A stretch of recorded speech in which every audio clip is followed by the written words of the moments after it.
Weirdos, welcome back to episode number 112 of History for Weirdos. Yay! We're glad to be back, guys, and this week is actually fairly important. Do you have any guesses as to why, Stephanie? No idea. Why don't you tell me? Well, ladies and gentlemen, fellow weirdos, it is Stephanie's birthday this week. Yay! And I believe her episode has a figure in it that ties into your birthday. Absolutely, it does. Okay, I'm really excited to hear more about that. So, weirdos, on behalf of all of you, happy birthday, Stephanie. Oh, thank you. That's so sweet. Thank you, Andrew. Thank you, weirdos. Yeah, I just took the initiative on that, guys. Yeah, I'm sure they approve. Yeah. Thank you. Okay, well, without further ado, Steph, why don't we just dive right into this week's episode? Yeah, of course. So, as you all already know, this week is on Nostradamus. Ooh. Perfect for the weirdos. I'm really excited about this. Oh, I'm so glad. So we'll just get started. Michel de Nostredame, also known as Nostradamus, was a French astrologer, apothecary, physician, and a very infamous seer. Ooh. Mm-hmm. He's best known for his book Les Prophéties, which was published in 1555. It just means the prophecies.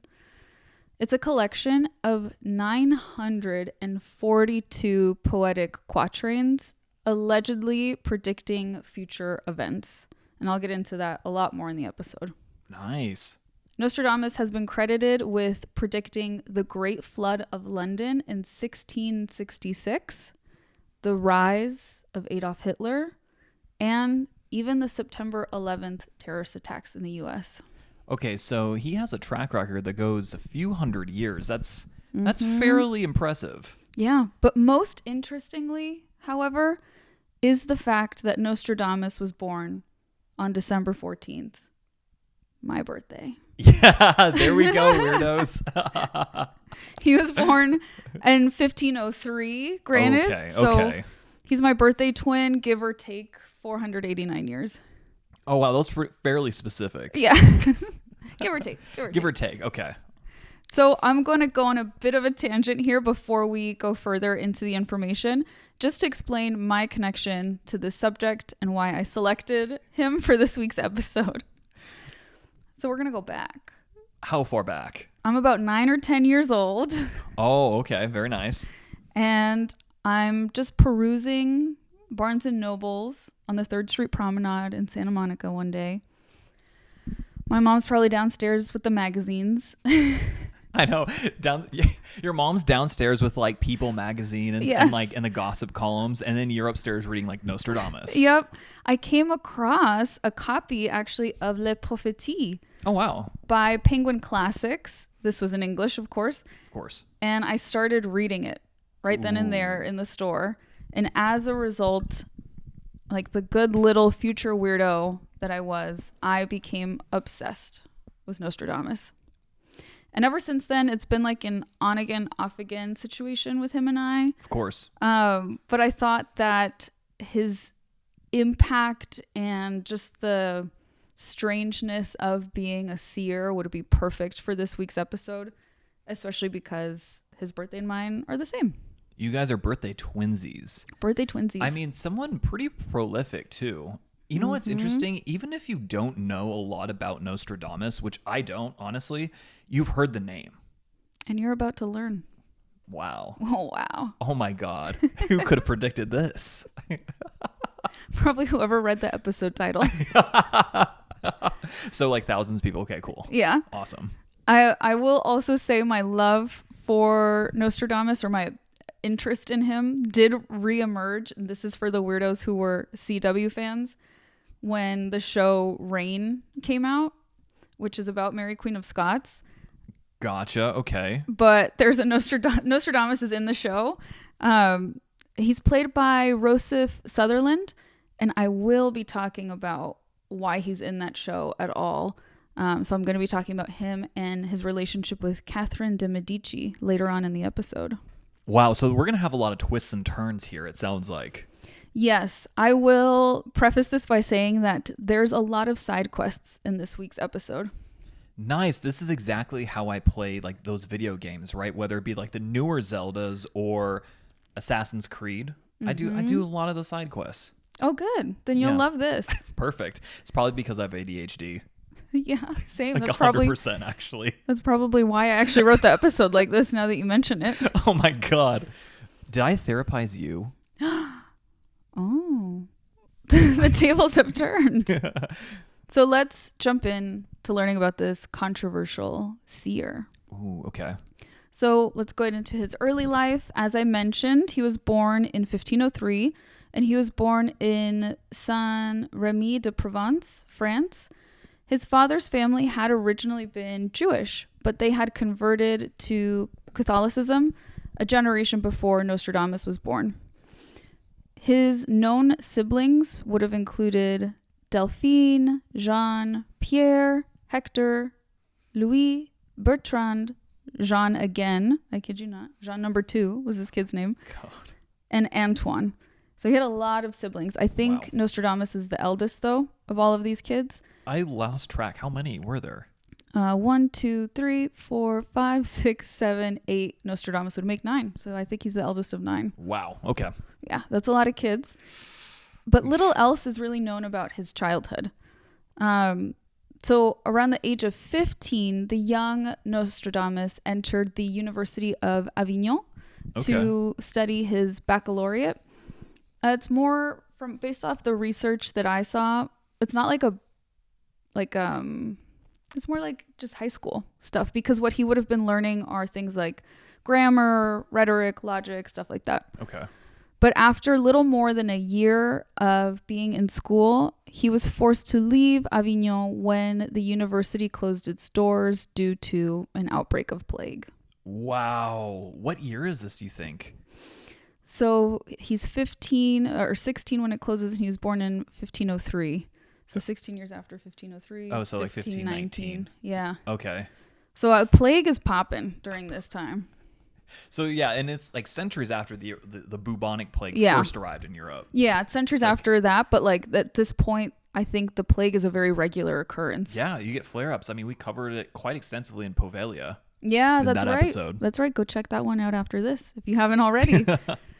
So, according to his own account in his writings, after leaving Avignon, he traveled the countryside for 8 years, starting in 1521, 8 years on, researching herbal remedies. He was just studying herbs. Did he give any indication as to why? It's just because he felt like it? He was interested in medicine. Oh, okay. So he studied on his own, like an independent study of herbs throughout France and Italy, actually. Wow. That honestly sounds like quite the life. I know. Very idyllic. That does sound fun, except for all the plague that you're probably encountering. Yeah, never mind. Oh my God. And then in 1529, after some years as an apothecary at that point, he entered the University of Montpellier to study for a doctorate in medicine. There we go. So okay. he's like, let's make it a fish. Let's do this. He was, however, expelled from medical school shortly after it was discovered that he had been an apothecary. That was a manual trade, quote, like that's what they called it, that at the time was expressly banned by the university. Oh, so it was for like a dumb reason. It was for a dumb like reason. a dumb classist reason. Not like for actually like he was doing medical harm. No, it's because he had to provide for himself by doing manual trade as an apothecary. Wow, what a piece of poop. I know. The expulsion document still exists in the faculty library today. Okay, that's awesome. Isn't that cool? That's really cool. Imagine seeing that. I got to see that. So now we'll get into a little bit of his personal life. Okay. Nostradamus first married in 1531, but his wife and 2 children died in 1534 during another outbreak of plague. From the plague, I'm guessing? From the plague. He fought alongside, after that, other doctors, or, he was learning or providing medical care through the apothecary work he had done, and he fought alongside doctors to help people who were suffering from the plague. And he actually became very renowned for his amazing medical treatments. Oh, wow. So after getting kicked out of med school, he still went on to heal people in a doctory way. He's showing them who's boss. He's showing them who's boss. So then again, he travels throughout Italy and France. That's a theme for him. Who could blame him? So just like Julius Caesar going from Italy and France. Exactly. Okay. Because good food, good countryside, good wine, it keeps you coming back. Yeah, I mean, I get it. So then for the next 6 years, he goes deep into researching herbs and kind of like experimenting with different treatment methods. Okay. He eventually settles down in the town of Salon, France in 1554, where he marries his second wife, Anne Ponsard-Jamel, with whom he will eventually have and raise 6 kids. Wow. 3 boys and 3 girls. Nice. Perfectly balanced. As it should be. As it should be. So that's the background that we have of Nostradamus, okay? Okay, so he's like in his mid-30s by this point, roughly. Yeah, and he's done a lot of independent study because he doesn't really have another option. And he's helped a lot of people Awesome. at this point. Hell yeah. So then it's during this time, after he gets married for the second time and he settles down in Salon, he begins his second career as a prophet. As a side hustle. Oh my God. Can we please have a side hustle like that? Being prophets? Yeah. I mean, I know History for Weirdos right now is technically a side hustle for us both, but A second side hustle? let's do it. I say let's do it. Let's make some predictions. That'll be $10,000, please. I know. Well, you'll see. He succeeds at this side hustle. We'll get to that. So in 1555, he wrote his collection of centuries, is what they're called. And that's a century is a set of 100, obviously, 100 quatrains. Nice. So I'm just going to go on a little aside here. A quatrain is a 4-line stanza of poetry. And it can be standalone. These 4 lines can be their own poem, or they can be a part of a larger poem. And the word quatrain comes from the French word quatre, which means 4. So all of the predictions that we have from this guy is written in poetry, is written in these 4-line stanzas. So we don't have any letters or any sort of other documents written by this guy. We do have letters. Oh, okay. We do have letters, but I mean his predictions. Got it. He's not Understood. making predictions in letters. He's only doing that through these quatrains. And he wrote 100 of them. So not at only this did he point. make the predictions, he's writing poetry. Yeah. Wow. He's just really showing off at this point. He's like, my other side hustle is poet. Oh my God. Yeah. Doctor or apothecary, I guess. Yeah. Prophet, poet. That's a good Instagram bio. I'm going to steal that. You heard it here, folks. You heard it here first. So then, over the next several years, he would complete a total of 10 centuries. Centuries are 100 of those quatrains, and he writes about almost 10. So almost 1,000 total then, quatrains. Yep, exactly. He wrote these in a mixture, which I think is really interesting, actually, of French, Italian, Greek, and Latin. Wow. So he was a polyglot. Yeah, isn't that fascinating? I mean, it kind of makes sense. Yeah. Someone who's this brilliant can pick up languages probably so easily. Yeah, they're very, and he says this when he does write about his quatrains. They are full of symbolism and metaphor. So that can kind of be a problem, I guess, if you're reading them as factual predictions. What is a metaphor and what is meant to be taken literally? Right, exactly. That can make interpretation difficult. You know what that kind of reminds me of? Like the Oracle of Delphi in like ancient Greece, you know? Yeah, that's a good association to have here. Yeah. So I want to make 2 points just for some context of the time that we're in. During this time, astrology is actually at its peak. Oh. It's a type of forecasting of earthly events through observation and interpretation of the stars, the sun, and the moon. Okay, that's like a vague background of what astrology is. And although to us, astrology may be seen as like very trendy, very new age, kind of like a hobby. Right. It's actually been considered a scholarly tradition throughout most of history. In ancient and medieval times, astrology was closely linked with astronomy. They were kind of like interchangeable. And then many cultures, including China, India, and the Mayans, developed their own systems for predicting terrestrial events from celestial observations. So they kind of had their own versions of astrology. Interesting. Okay, so it's almost like a forecasting system where they're like, okay, let me look at the sun, the stars, they're moving at this rate, like, and then these things happen when like the stars are at this alignment. Yes. Okay. Yeah. I'd say what is really interesting about astrology that I don't think a lot of like people know, I only know this because I've gotten more and more into it throughout my life, is it's looking at part of being an astrologer is actually just documenting what you're seeing, because the quote unquote predictions come from looking at patterns from the past and seeing what were big events happening the last time the stars looked like this. Right. And is that happening again? Yes or no? That's a big part of it. Interesting. Okay.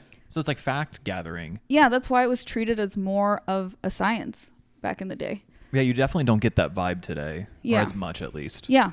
So I thought that was important. Like, it's not seen as like woo-woo to them. This is seen as like as if you were studying astronomy. Okay. That's interesting. And conversely, while the study of astrology is really at its like scholarly peak, there's also the Inquisition, which started in the 12th century in the Kingdom of France, which was meant to combat religious deviation. Right. This practice of Inquisition is still alive in Nostradamus' time. Very well and alive. And it only actually officially ended in Europe in 1834. Oof. When it was finally officially abolished in the last country that was using Inquisition. Embarrassing. I know. So basically, Nostradamus is getting a reputation for being really good at predicting the future in a time when it can also be seen and tried as heresy if he pisses off the wrong people. Because like all things, the law isn't fair and equal, right? Like it always is. It depends on who you know and who you're buddies with. Exactly. And if you're buddies with the right people, you're going to get off. And if you're not, well... then you could be tried as a heretic. Exactly. Yes. So that brings us to one of his most famous buddies. Ooh, here we go. Now we're going to talk about Catherine de Medici and her family. But before we do, I need to take a sip of my Alani because it's about to get intense. Hold on. And this isn't sponsored, by the way. Not sponsored. But we're going to go hang out with friends after this, so I definitely need some energy. Most of the quatrains that Nostradamus composed dealt with disasters like earthquakes, wars, floods, invasions, murder, droughts, battles, and plague. So a lot of fun stuff. All the fun stuff. Only the best. Some of his prophecies were being fulfilled in real time, like in his lifetime, which meant that his fame was very widespread. So widespread, in fact, that he was invited to court by Catherine de Medici, the queen consort of Henry II of France. Okay, so that's kind of a big deal. It's a big deal. Nostradamus got the summons from her, and he was like, oh no, this could either be really good or really bad. Luckily for him, it was good. She wanted him to cast the horoscopes of her children. So he was like, yay, I thought this could be a beheading, but we're just doing like a horoscope party. So beheading horoscope party, 50-50. 50-50 chance for him. It turned out to be in his favor. That's good. Yeah. Catherine de Medici was actually known as the Black Queen because of her passionate interest in mysticism and astrology. Okay. I see you, girl. Yeah. She was reportedly superstitious from childhood. And superstitious, I put in quotes because that's very subjective.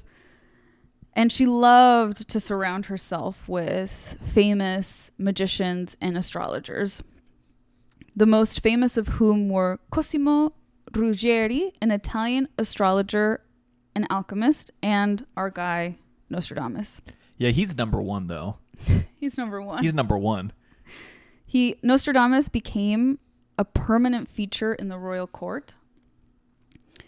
And both of these seers were very prominent when it came to state affairs and how the queen handled everything from like who her kids should marry to where she should travel. Wow. Okay, so she had a large and very influential like view and control over her kids' lives. Yes, Catherine de Medici, if anything, eventually develops kind of like a overbearing reputation. Oof. For her children. Yeah, overbearing mother. Well, it's her job, really, is to keep them going and to keep them like in power. In power, yeah. That's pretty much it. And I'm going to get into this right now. We're going to talk a little bit about this guy, Cosimo. Cosimo. His story or what he predicts is actually going to come about later on. So I just want to share that with you. So Cosimo infamously predicted to Catherine that her 3 sons would all become kings and that the Valois dynasty, that's their family, her husband's family, would end with them and would favor the House of Bourbon. They're kind of familial competitors. Right. I know about the House of Bourbon. Mm-hmm. So just keep that in mind as we continue. So that's fun. That's great news to have from your seer. From your seer. And he had been right about other things before. Like doctors believed she was barren when she got married. And she meets Cosimo and he's like, no, you're going to have a ton of kids. You're good. And she does. So upon hearing this, I'm sure she was like, uh-oh. What do you mean all of my sons are going to be kings? How does that work out? That's not a good thing usually. What needs to happen for all of them to be kings, right? I mean, yeah, like one oldest becomes king, dies. The second oldest becomes king, dies. Third one becomes king. Oh, and then guess what? The Bourbon house is going to take over. So the third one dies too. I mean, I don't know, but we'll see. I don't know. Someone here's making some good predictions. Weirdos, what do you think? Am I also a visionary? You mean a seer? Seer. Oh my Visionary's God. different. Visionary's different. That was a stupid comment. No, it wasn't. Visionary's more like, I don't know, like Steve Jobs would be a visionary. Yeah, why did I say visionary? No, I know what a visionary is. Because you have visions of I the do future. have visions, yeah. I am also a visionary. That's why. There we go. So back to Nostradamus. Nostradamus predicted that Catherine de Medici's 4th son, Henry III, would be driven out of the city and that he would flee before being banished from the Kingdom of France and that the siege of Paris would then take place. That's not a good one. That's not a good prediction. And I'm sorry, not fun. I wrote 4th son. I think that's her 3rd son. She has a lot of sons. So I can't keep them all straight, but I don't think she has 4. I think she has 3. He also made a very disturbing prediction concerning the death of Catherine's husband, King Henry II, which he wrote. He included it in his book because he's like, this is a good one. He published it. Oh my God. He said, quote, he will pierce his eyes through a golden cage. 2 wounds made 1. Then he dies a cruel death. And guess what?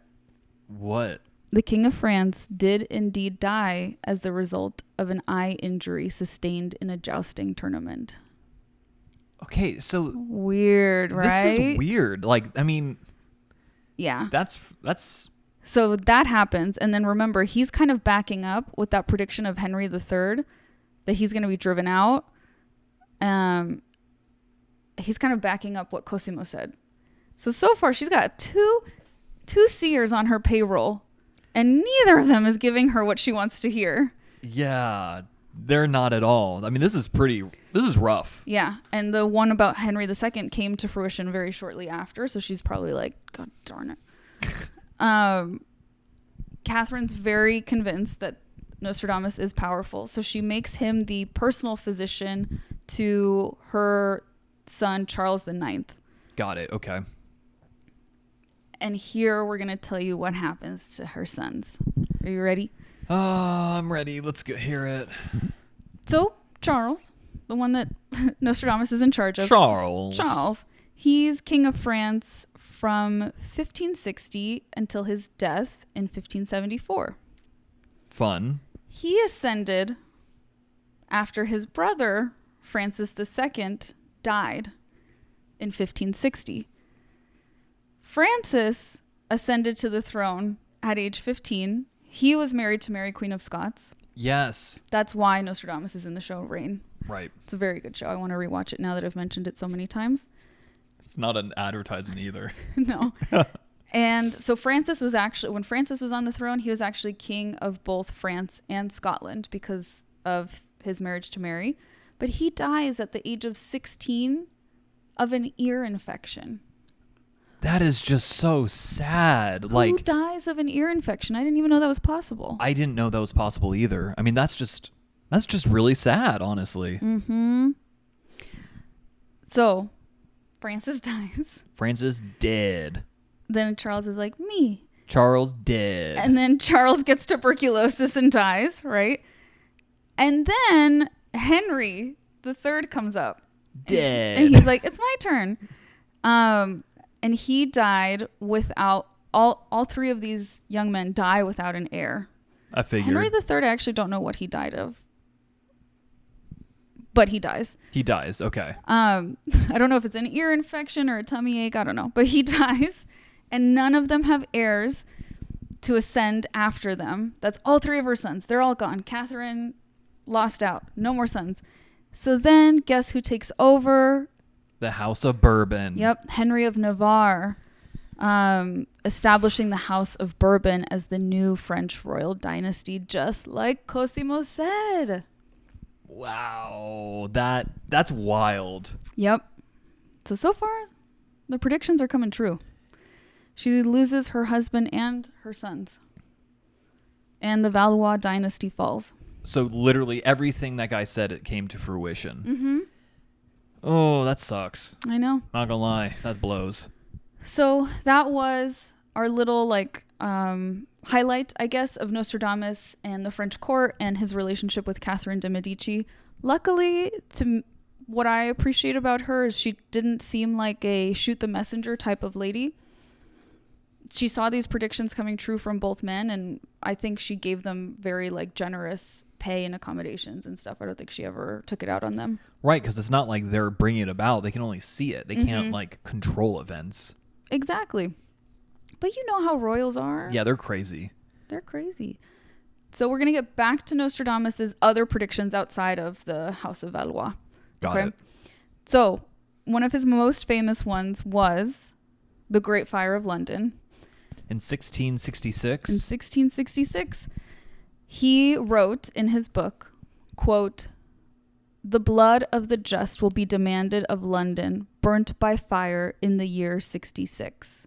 The ancient lady will fall from her high place, and many of the same sect will be killed." And what happened? A small fire started in a bakery on Pudding Lane. Pudding Lane? Such a cute sounding lane. Pudding Lane. In London on September 2nd, 1666, and it turned into a 3-day blaze that would eventually consume the city. Wow. Isn't that wild? Yeah, that's a little disconcerting. A little bit. So another one that he predicted. Should I tell you what the prediction is, or should I read you the quatrains first? Oh, read us the quatrain, Okay. and then we'll predict, or Okay. I'll predict. And you'll guess what Or it guess is? what- yeah. Okay. Are you ready? This one doesn't have a year. Okay. So you got to really use your imagination, I think. Okay. Quote, Mm-hmm. "From the enslaved populace, songs, chants, and demands, while princes and lords are held captive in prisons. These will, in the future, headless idiots be received as divine prayers." French Revolution. That is Nostradamus predicting the French Revolution. Yeah, let's go, baby. Yes. Okay, I almost went, wow, but really loudly into the microphone, and it would have like blown out your eardrums. I was impressed. Yeah, I really held it together here. Oh, yeah. I'm pretty stoked. I was impressed that you got the prediction right. Oh, I was just impressed with my like self-restraint. That you were able to contain your woo. Yeah, exactly. Yeah, and then I wrote what happened in 1789. Is that correct? 1789, yeah. Okay. You know my dyscalculia. Sometimes I flip the numbers. The French people decided enough is enough. And they revolted. Peasants took control of Paris. And the aristocracy were locked in the Bastille, the prisons, like he says, until they were beheaded at the guillotine. Yep. Pretty accurate. Pretty accurate. Fun times. Okay. Do you want to guess again for the next one? Okay, let's hear it. This one is going to be harder. Okay. Because only a part of it rings true to a historical event. Interesting. So this quatrain goes, the great man will be struck down in the day by a thunderbolt, an evil deed foretold by the bearer of a petition. According to the prediction, another falls at nighttime. Conflict in Reims, London, and pestilence in Tuscany. The end. What do you think it is? I mean, it's a lot of stuff. Because it doesn't all go together. That's Right, why it this doesn't. one's confusing. It sounds like in this assassination or something, like. Yeah. And then, but there was like some sort of disease in Tuscany. I'm not following here. I don't know. Okay. This verse has been most associated with the assassinations of both Kennedys. Oh, okay. I was thinking JFK, but like, I was like, I don't. Yeah. President John F. Kennedy, a great man, right? Like Right. in the thing, received numerous death threats, the petitions, throughout his presidency. Yeah. And while visiting Dallas, we know in 1963, he was gunned down. That would be the thunderbolt in the daytime. Right. I know that. His brother, Bobby Kennedy, was later assassinated just after midnight in 1968. So that's what they associate with another falls at nighttime. Oh. Like another man in the family. Got it. However, the big like confusing trip up with this one is there seems to be no association of the conflict in London and the sickness in Tuscany doesn't fit in. Yeah, that threw me off. I had no idea. Yeah, there's nothing like that going on in the 60s. Not at least at the time of these two men's assassinations. So that one's Right. more like, who knows? Right. And then, you want to guess another one? Okay, one more. Let's guess one more. Okay. I got to redeem myself, weirdos. You're doing amazing. Thank you. All right, ready? Yeah. From the depths of the west of Europe, a young child will be born of poor people, who by his tongue will seduce a great troop. His fame will increase towards the realm of the East. Hitler? Yes. Yeah. I was like, okay. Mm-hmm. It's basically like an antichrist, and it's already happened. Antichrist. So closest person, Hitler. Yes. This quatrain is most commonly associated with the rise of Adolf Hitler. And a little side tangent here on this, Joseph Goebbels, the Nazi minister of propaganda, ordered the creation and distribution of a brochure that would convince those living in the like neutral countries that a Nazi victory was inevitable, using Nostradamus's prediction as proof. Wow. Yeah, his wife Magda actually showed him this prediction and was like, see? So Goebbels like even bought into his own BS. Yeah, Goebbels bought his own BS. The Allies, though, retaliated with a bit of psychological warfare, airdropping large quantities of flyers over German-occupied territories, claiming that there was actually another Nostradamus passage where Germany's defeat was foreseen. There isn't. There isn't one. They wrote a fake one. So literally they dropped fake news into Germany. Yeah, into German-occupied territories, yes. Then, in an attempt to like back this up and boost morale, MGM, the studio, produced a series of short films about Nostradamus so that people knew who he was and why it was a big deal that he quote unquote predicted. Oh my God. This is like the beginning of the CIA. Right? I thought that was so interesting. Yeah. I won't make you guess anymore. Those were all the ones that I thought would be fun for us to read here. And we are going to get into a little bit of the controversy of Nostradamus. Nice. So Nostradamus' contemporaries held varying opinions about him. Some respected him very much so for his medical skills and his knowledge of astrology, while others were skeptical and very critical of his claims. Today's critics tend to have three main reasons for discrediting him. Okay. Number one is vagueness. Nostradamus' predictions are often criticized for their ambiguous nature, making it susceptible to a wide range of interpretations. And skeptics are arguing that the vagueness allows Nostradamus enthusiasts to retrofit the verses to historical events. Right. And that is something you could definitely, I think, you can make that argument, I think, pretty well. Yeah. Because he is very vague. Mm-hmm. I mean, somewhat eerily specific, but also yet vague. Like, he was a genius, so he could probably write in a way that made him sound like he could, if he is a fake, right? Let's just say he is a fake. And he's so smart, he could just write in a way that's like, oh, well, I get it, right? That makes sense, but still have plausible deniability. Right.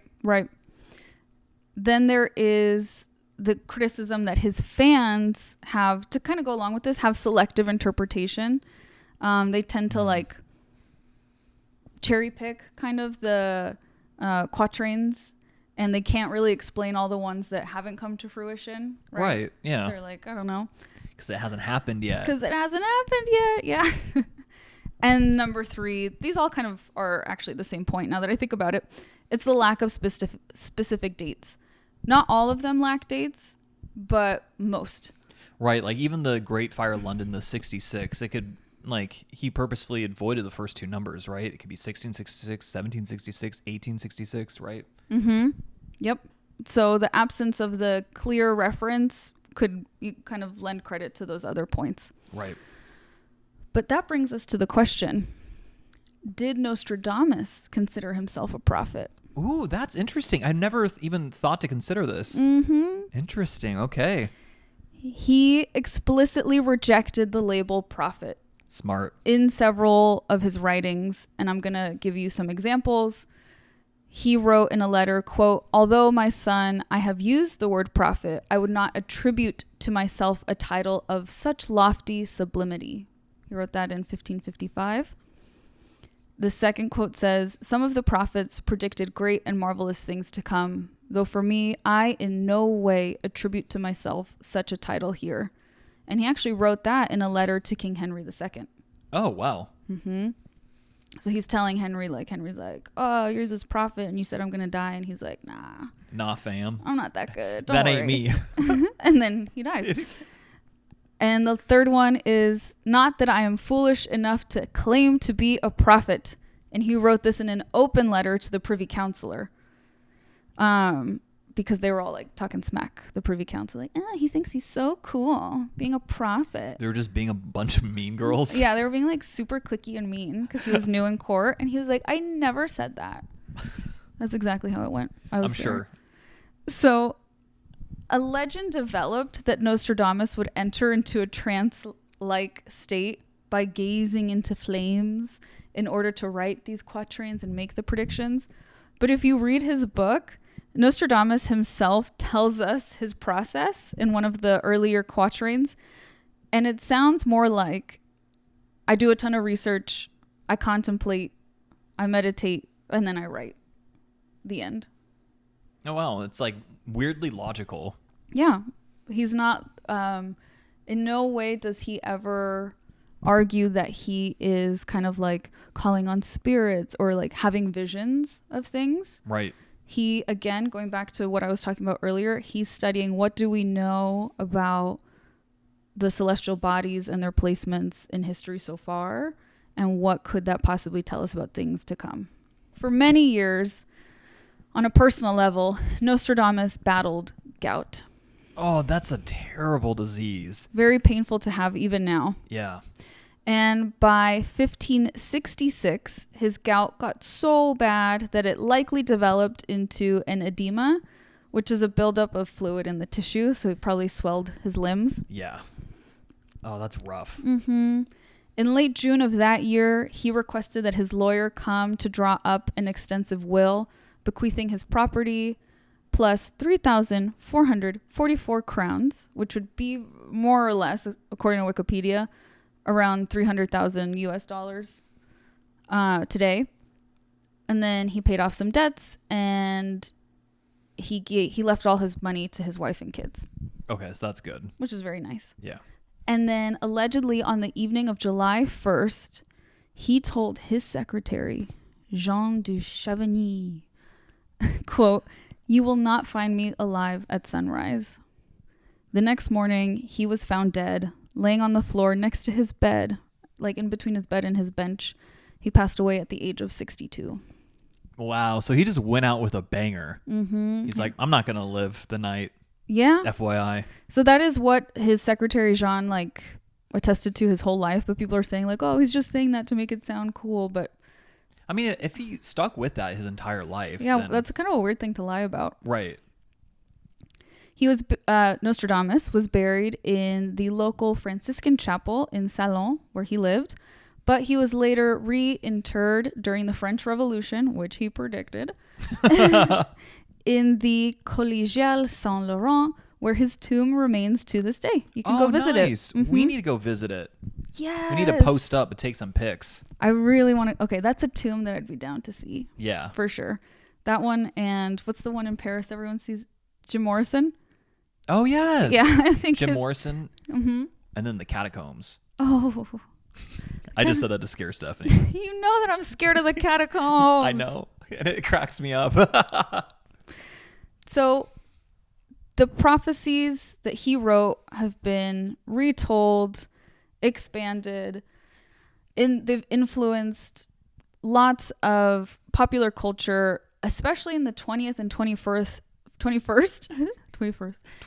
centuries. They became very popular again. Mm-hmm. This man has literally been the subject of hundreds of books, both fiction and nonfiction.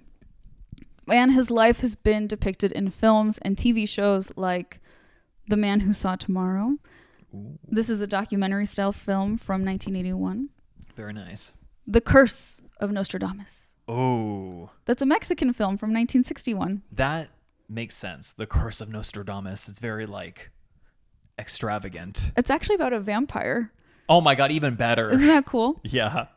Nostradamus and the Queen, which is a 1941 film where it's actually Catherine de Medici reflecting on how Nostradamus accurately predicted the fate of her family. That's rough. And then the Nostradamus Effect was a History Channel TV show in 2009, which I think is so cute. That's really cute. And of course, Rain by the CW. I think that's like the third time, maybe fourth time you've mentioned it this episode. The Rain girlies know why. They know what's up. Yeah, weirdos, if you're a Rain girly or boy, let us know. Yeah, because you know what's up. Yeah, exactly. All in all, Nostradamus left a complex and enduring legacy that continues to captivate minds around the world. His legacy is controversial for sure, but despite skepticism, his predictions have inspired countless people around the world for the last 450 years. Ooh. Which I think is so cool. That is cool. Weirdos, what do you think? Do you think Nostradamus is like a fraud, or is he legit? If you're listening to this on Spotify, let us know. Yeah, comment. Comment it. Comment what you think about Nostradamus. Yeah. And that is his life and legacy. Nice. Thank you so much, Steph. This is the first time I've ever heard a full transcription of his life and his deeds. Mm-hmm. I mean, obviously we didn't do every single prediction. Too many. There's way too many. But I mean, I didn't know anything about this. I didn't know his relationship with the French monarchy at all. Really? Yeah. Or that he was going to be a doctor. I mean, I just knew about Nostradamus, but kind of I know about this one person that's referenced constantly. Yeah. You know, he also wrote a cookbook. Oh my God. That's amazing. That was another side hustle he had. Do any of his dishes cure cancer? I don't think so. But he is the king of side hustles, it seems. I know. We got to step it up. We got to step it up. We can all learn from Nostradamus here. So before we wrap up, let me share my sources for this week. I had multiple articles from the Encyclopedia Britannica, as well as multiple articles from the History Channel. Nice. It was too many to like list individually.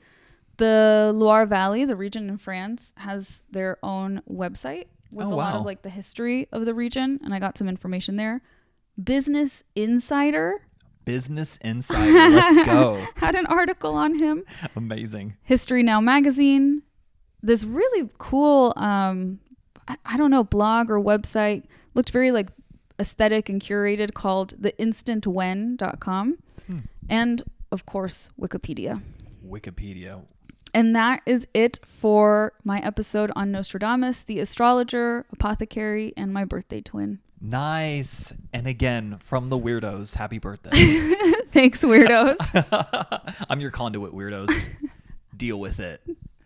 And well, that's this week's episode. You guys know the drill now. If you haven't added us on Instagram, I don't know what you're doing. Go ahead and do that like right now. And I don't have anything else for you guys this week. Steph, do you have any parting words for the Weirdos? Just thank you, as always, for being here. We appreciate it so much. Yeah, you guys are incredible. Yeah, you make this podcast happen, so thank you. Yeah, thank you. Well, without further ado, adios, Weirdos. Until next time.